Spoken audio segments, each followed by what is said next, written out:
Folks, we're back. This is Steve Sanson, Jim Jonas with another episode of Veterans in Politics. Today we have Bristol Marunde, that's it, candidate for Henderson City Council Ward number 2. But before we get to Mr. Marunde, Jim, you have any rants? Not actually a rant, just kind of a public service announcement. I know not supposed to talk up there, but I did. And so our guest today, not saying anything about him, but just Steve and I and him talking in general, just talking about fighting and stuff. I'm like, I never really gotten into a fight in my life, but Really? No. That's a shame. No, actually, we could change it. Let's get in the wall right now. Yeah, well, no. To be 100%, Bristol's ready. He needs a warm up. Yeah. To be 100% honest, I actually have, but I just wanted to say that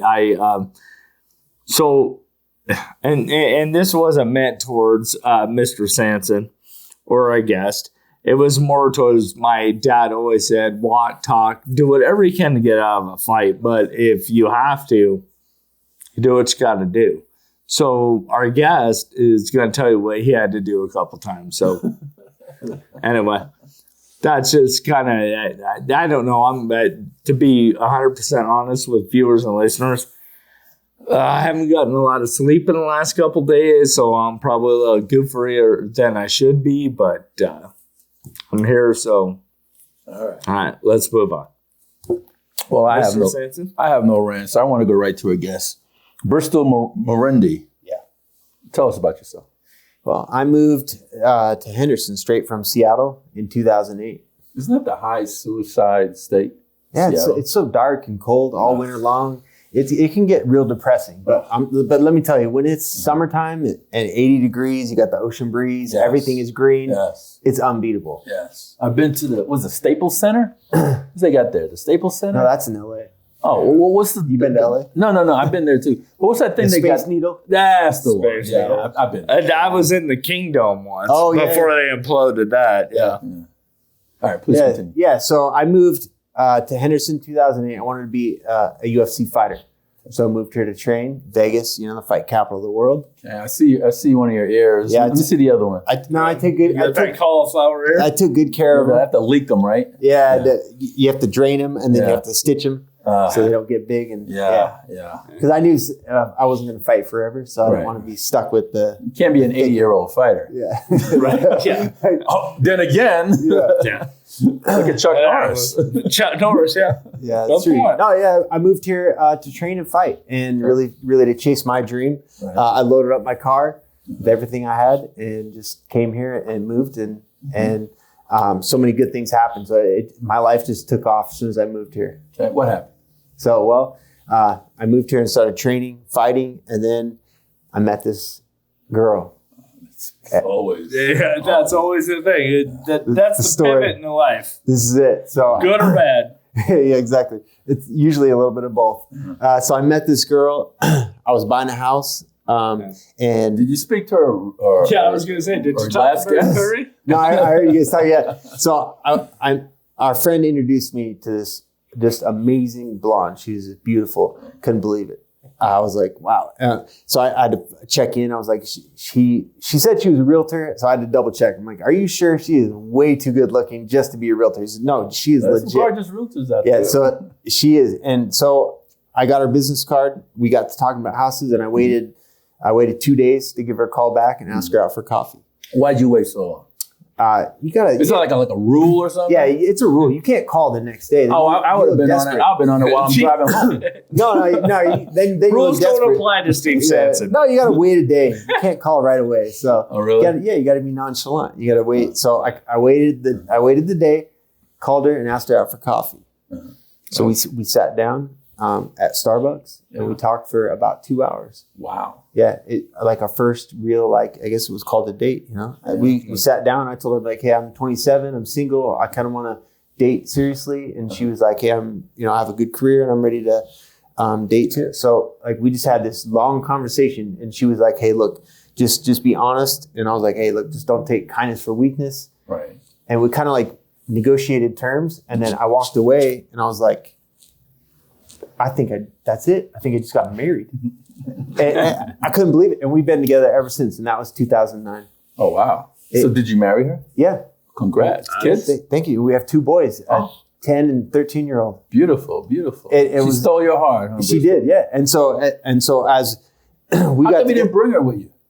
she's in Montreal at a hockey tournament with my oldest. Oh, okay. Yeah. All right. So we got to talking about houses, and I went and showed her the house that I was going to buy, the ultimate bachelor pad, close to the gym, with the room. It was a little fixer-upper. Mm-hmm. I had like a few, missing cabinets and some rebar and, whatnot. Nothing we couldn't handle. Right. So she looked at the inspection report, and she said, this house is a piece of crap. Don't buy this. And I was like, well, I just met you. I'm like, this house is good. It's close to the gym. She's like, no. Me and the boy. She said, no. And then later she told me, she said, I liked you, but I don't want to be stuck with that house.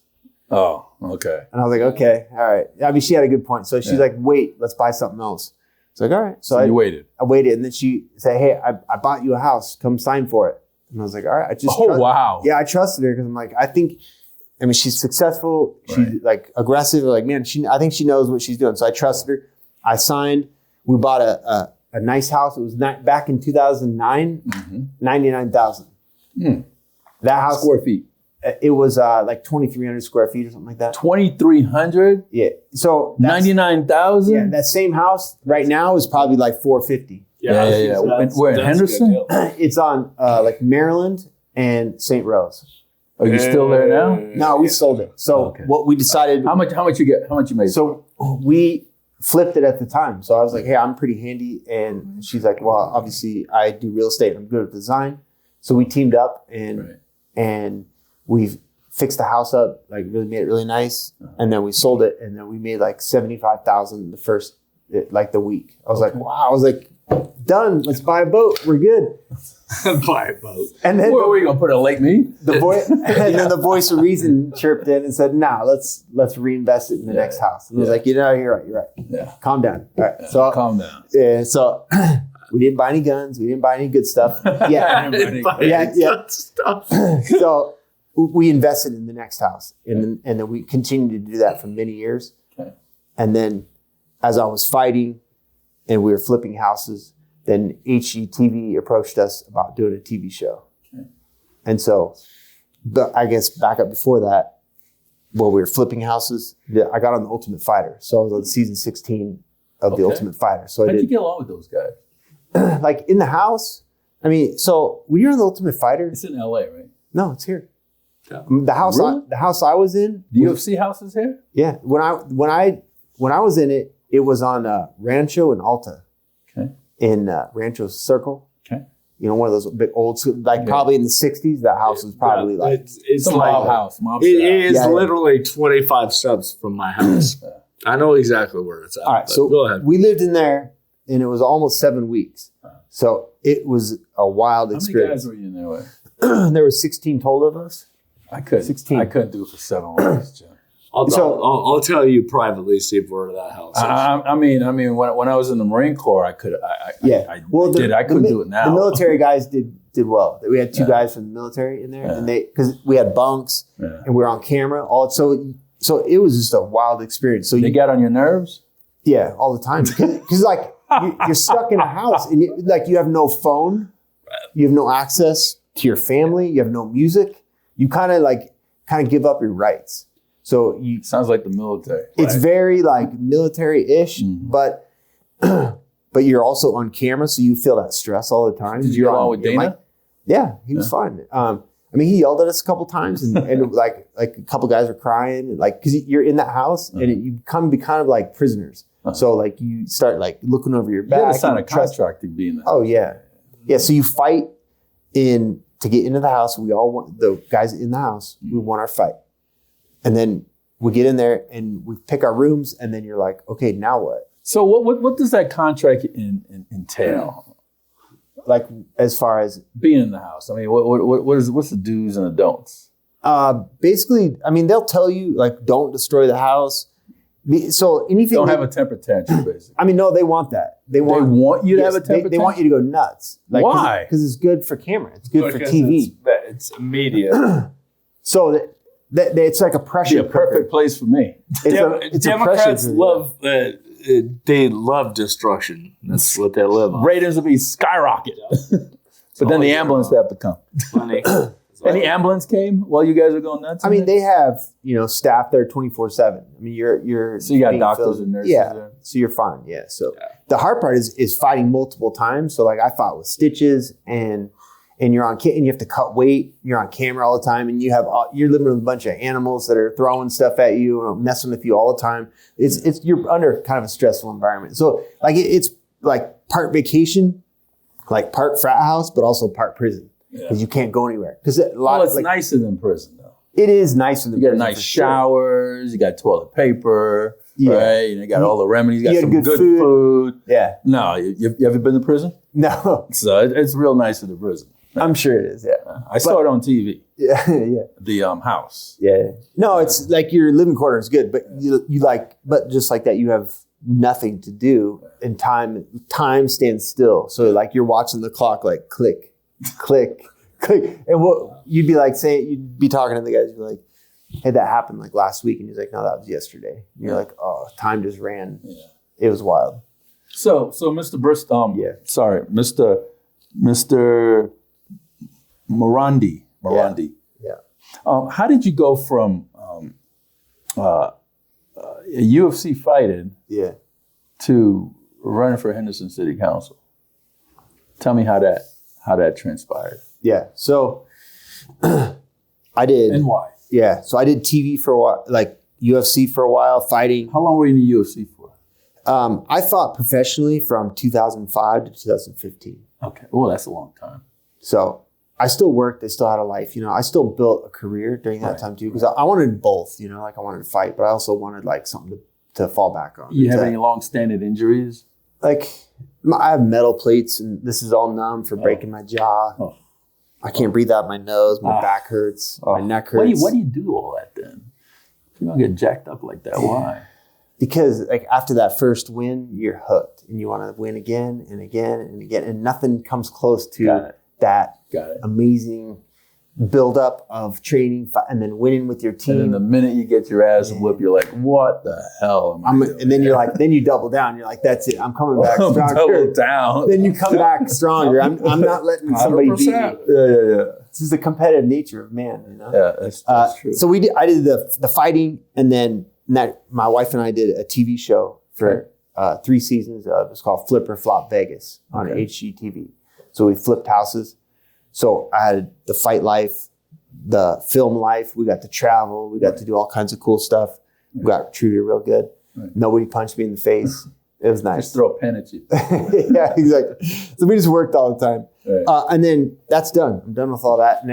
So for the last 5 or 6 years, I've been just focused on my family. You still train though, right? All the time. I still love to train, stay in shape. I can still, I tell my boys I'm ready to ice somebody. Yeah, ready to ice. I was going to say, just for viewers and listeners, I'm not trying to give anybody the wrong idea, but you look like you're in shape, dude. Yeah, to me. No, I'm good. I train all the time. So, but I've been focusing on my family and building my remodel business. Right. So I'm a small business owner, and my wife and I, we have rentals. And she's an active real estate agent. So how many rentals you have?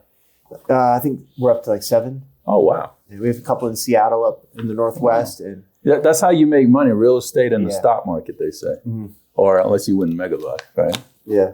Okay. Been focusing on my family and living life and raising my boys. They're 10 and 13, doing homework, and they're into hockey now. So we're competitive travel hockey. And so I care more about, I did those things. I was on TV. I had the fight career, and it was good. It was served its time, and it was all about me and my family. And then the last 5 to 6 years have been focusing on my family and my business. And so now I care more about what happens in my community. And so I started attending meetings and getting involved. City council meetings. Yes, council meetings and events, and paying attention to what's going on. Okay. Because so I'm glad you said that, because I didn't mean to interrupt you, but I paid for the microphone. So Pay for the microphone. Or half of it. But no, seriously though. I like this guy. All kidding aside. I don't care what he says I stole my life from Ronald Reagan. I don't care what he says. I stole that Rob from Ronald Reagan. Anyway, he's a little rough around the edges. He's a good guy, though. I didn't like it. But no, 100%. Just honestly, like, and you are a really good guy, and I've done my research on you.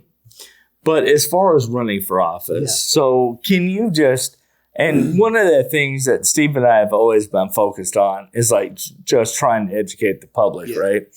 So when Steve posts like so-and-so is running for Henderson City Council number 2, like what does that mean? So what are you going to be in charge of if you actually get elected? Yeah. Hopefully you do, but I mean, if you do. It's a good question. And that kind of brings up a good point.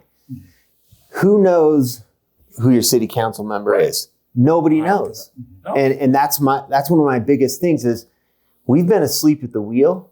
I think we need to take the blame as a public because it's not that our elected officials are not good. It's that we have no idea what's going on. Some of them are not involved. We're elected stupid people. It's our fault. It's not the politicians' fault, in my opinion. No, and it's that we haven't paid attention. We've been asleep at the wheel, and it's not all that these people are bad. It's that most people don't know who they are or what's going on. So they're willing to complain and they're willing to post on Facebook how unsatisfied you are with the government and what's that. But I'm like, have you even been to a council meeting? Do you even know what they're doing? No. And then most people are like, oh, no, I haven't. And I'm guilty too. So my realization was, where is everybody at these meetings and why aren't people involved? And it's not that we're going to come in and change the world. It's just that you have no say in your local government. They're televised, so a lot of people watch it from the comfort of their home. When he says a lot of people, like, what is that? What do you mean a lot? Well, a lot of people not sitting there. I get it. But I mean, like, how many people are actually watching? Like, and did anybody read the agenda? You know, and I'm not saying it's supposed to be fun or that you're like all gung-ho about it. I'm just saying that most people have no idea what's going on. So good or bad. Maybe there's a lot of good things going on and they have no clue either. So it's not all bad. It's just that we haven't been involved. And so as I go there, I'm like, where is everybody? Somebody needs to do something. And that kind of fell on my shoulder. I was like, you know what? I am somebody. What made you start going? What triggered you? I think probably COVID, the whole government lockdown, telling people that they're not essential. Because in my opinion, I think everybody is essential. I think every man, woman has the right to earn an income. And I don't think the government can tell you not to go to work. Yeah. And I mean, what cases is that? I'm sure there's arguments. But from what happened, we can look back and say, OSHA was fining people for standing too close on a job site. I'm a general contractor by trade. So I don't agree with that. And they fined my wonderful gym owner. They fined her because people were coming in and out without masks. So you could not wear a mask inside, but you have to wear it coming in and out.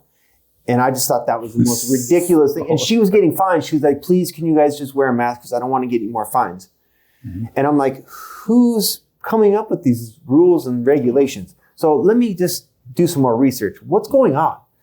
And I think that has awakened a lot of people and myself. And I believe I'm kind of at the front of the wave of that. But there's a lot of people that are like, hey, I want to get involved. What should I do? I'm like, well, come to the meetings. Come to city council meetings.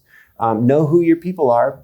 Go ask for an appointment. Sit down and tell them. Because if your city doesn't know who, if let's just say if 1,000 people showed up and said, no, we don't want this.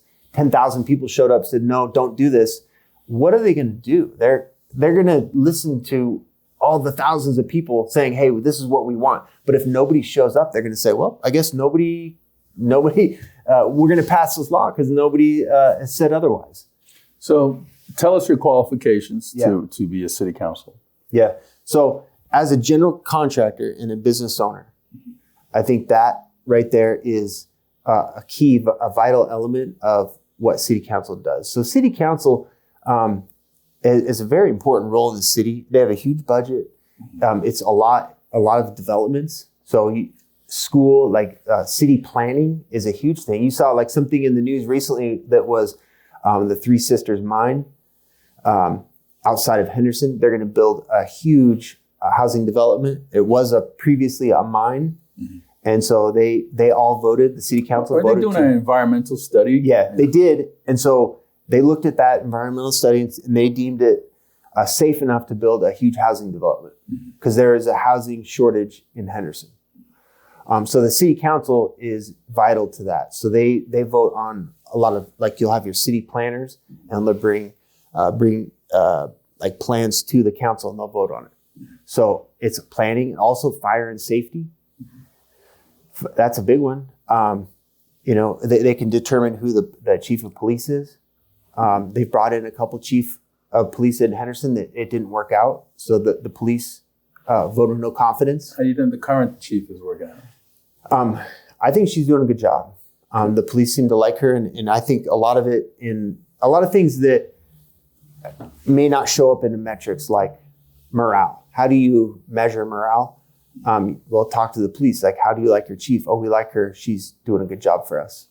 And there's another thing that they vote on when they become vacancies in the municipal court. Well, what would you look for if you were in that situation that you had to vote on a vacancy in the municipal court? What would you look for in a candidate?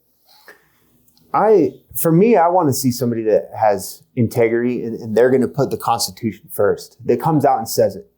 Hey, the Constitution is our law of the land. Anything that breaks this is not right. And so as soon as we hear the language of, well, we need to be more inclusive and we need to be kind and loving to people, just this language, no, we need to stick to the law. Like stick to the Constitution.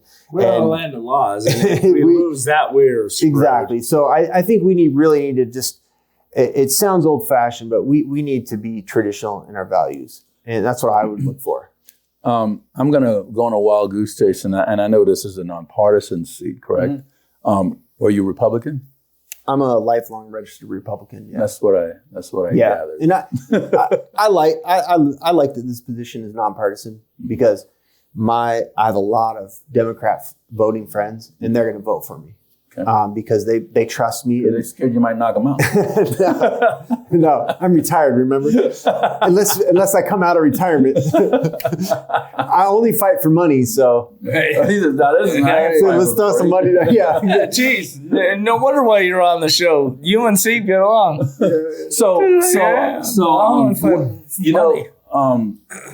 Was it about a year or two ago when Carrie Cox ran? It was running. What they call it by large. You had to run for a ward, citywide for a ward. Yeah. Now you don't. Right. You just run in that ward. Yeah. So now Henderson has 4 wards, and I'm running in Ward 2.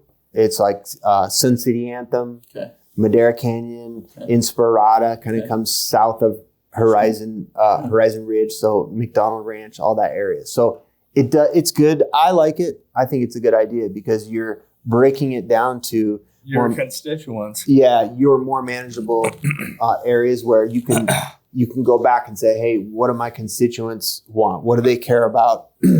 And so there's 2 sides to that though, because I have heard there is another side that says I don't want the wards because there is a concern that you will only care about your ward and not the city at large. What do you guys think?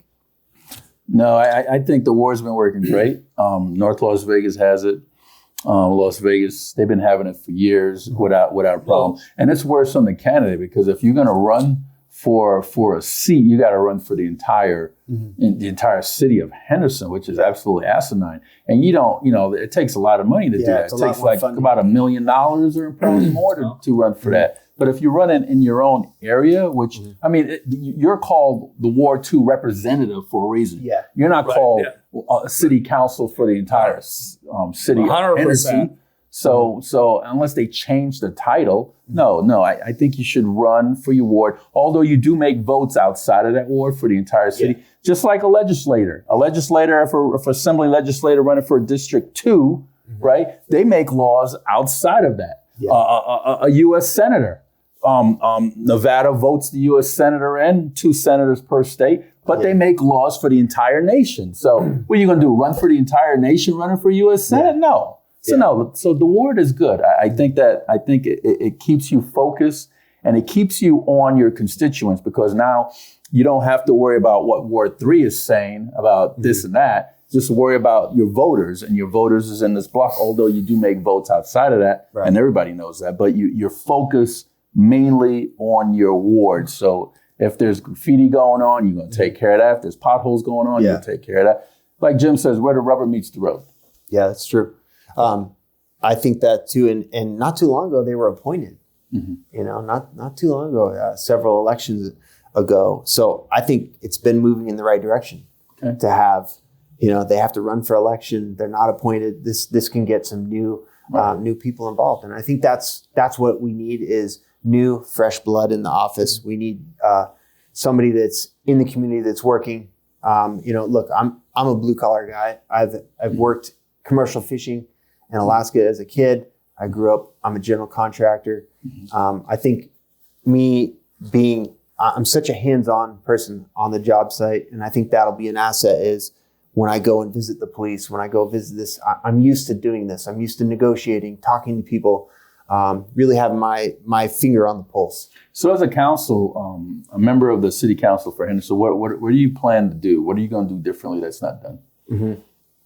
I think transparency is vital. I think we need to have very transparent, and so you could see like what kind of examples. I think like the Dollar Loan Center coming in. I think some people were upset about that. I think it's a great thing. I think they did a good job with it. But I think during that time, COVID, I've talked to many residents that were upset because they weren't.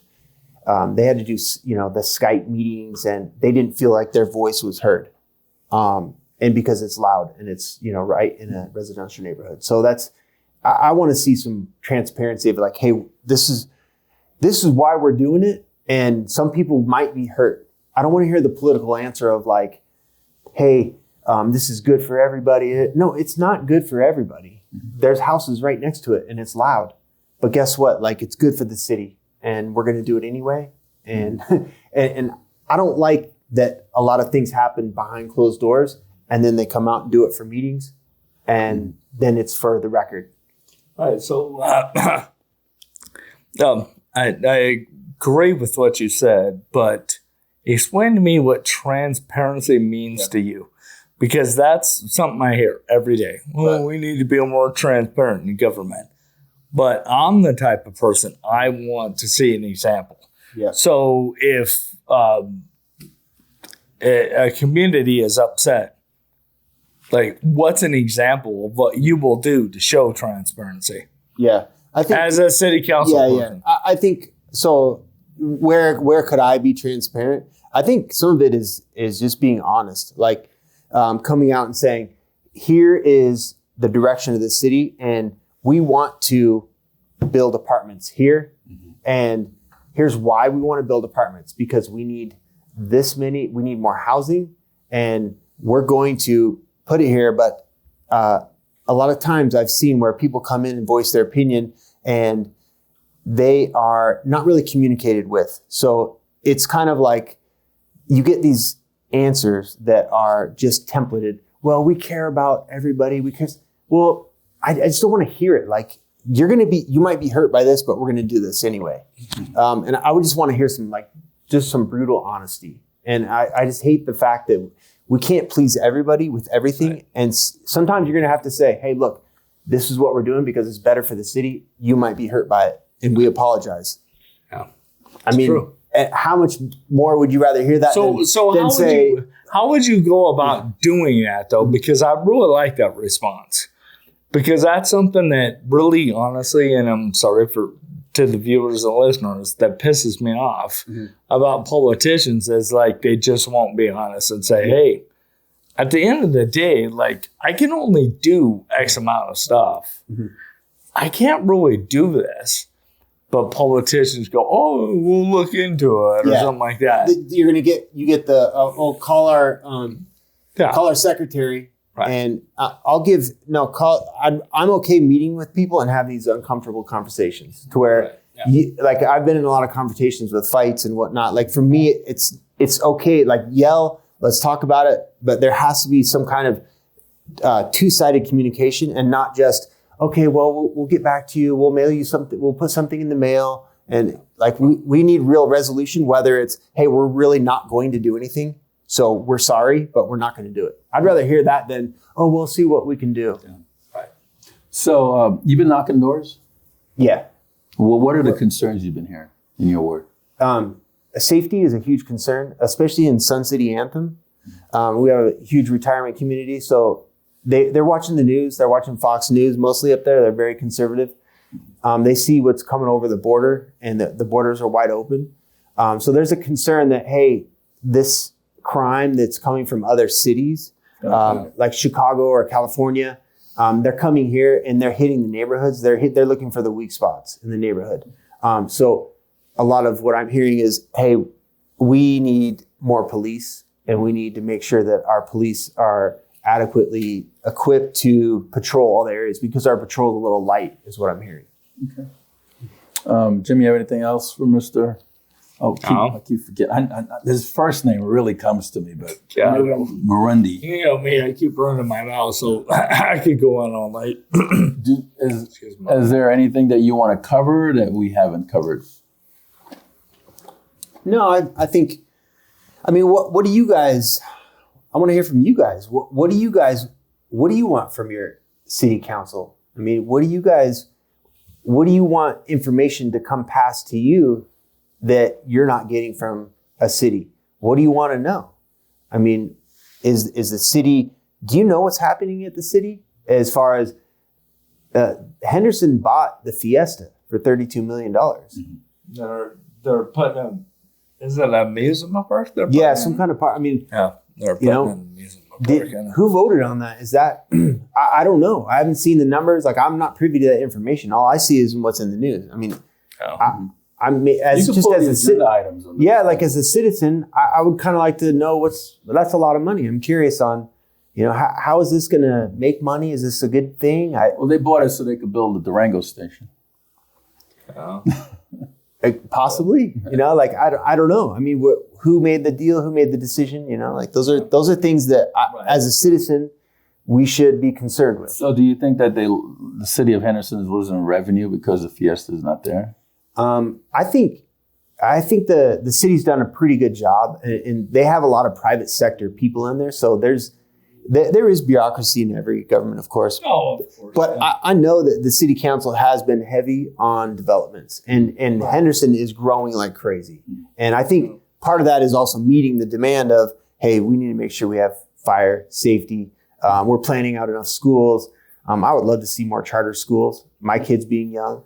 Obviously, city council is not huge on education, but I would love to see Henderson break away. Okay. So let me double up on that one before we go.